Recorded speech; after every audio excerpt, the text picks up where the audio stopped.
Appreciation. Passionate.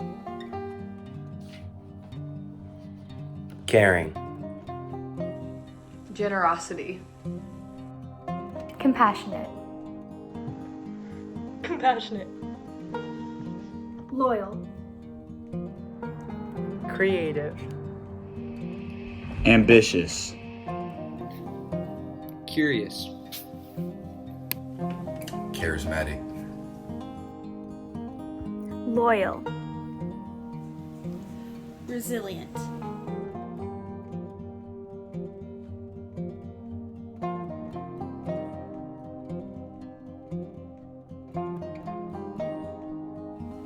I look to a day when people are not judged by the color of their skin, but by the content of their character.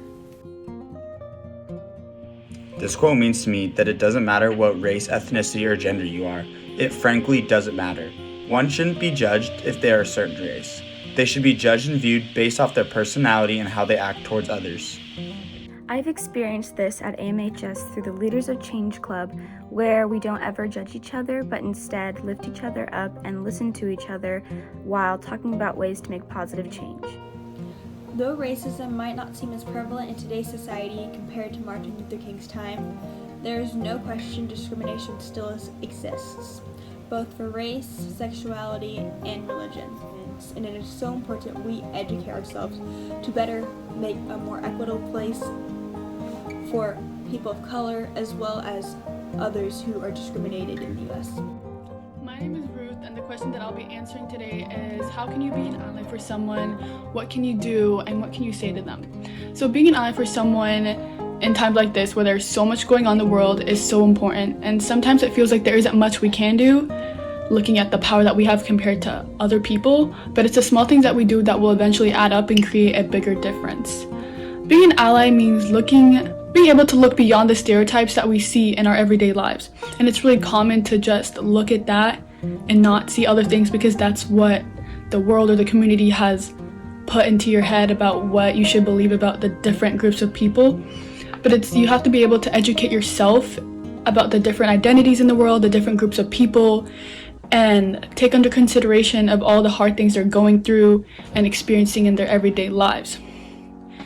You have to take responsibility and use your voice and power to support those who are facing difficult and unjust treatments. And some things you could say to those you're fighting for, and is telling them that you're there for them and that they have your full support. To them, knowing this will bring some sort of comfort, because they know that they're not alone. They have people with them who are supporting them, who are fighting for them, and this will encourage everybody else and kind of motivate other people to not be quiet and use their voice to spread awareness. So the question is, how can you be an ally for someone else? And I think a really simple answer is to support them, be a friend, talk and communicate with them, and stand up for them amongst other people. It's really important that this also goes both ways, because an ally is defined as a binding with someone, so make sure there is support between you two. Being an ally isn't just agreeing with them, it means to join together for a collective cause and working towards a common goal.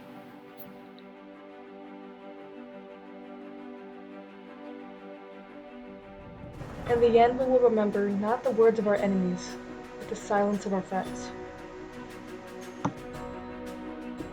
In reading this quote, I think the meaning refers to a friend's loyalty. Not only does it show the character of a person, it also shows whether the person is truly your friend. I haven't per se seen an issue with kids on campus being silent, but when it comes to kids sticking up for one another and their friends, I feel like we do that pretty well here at Murphy, and to me that's a positive step in the right direction into building a stronger community on campus as we move forward. I can be an ally to someone by educating myself on the history of their oppression. To take action, I can protest, donate, spread awareness to the people around me, and sign petitions.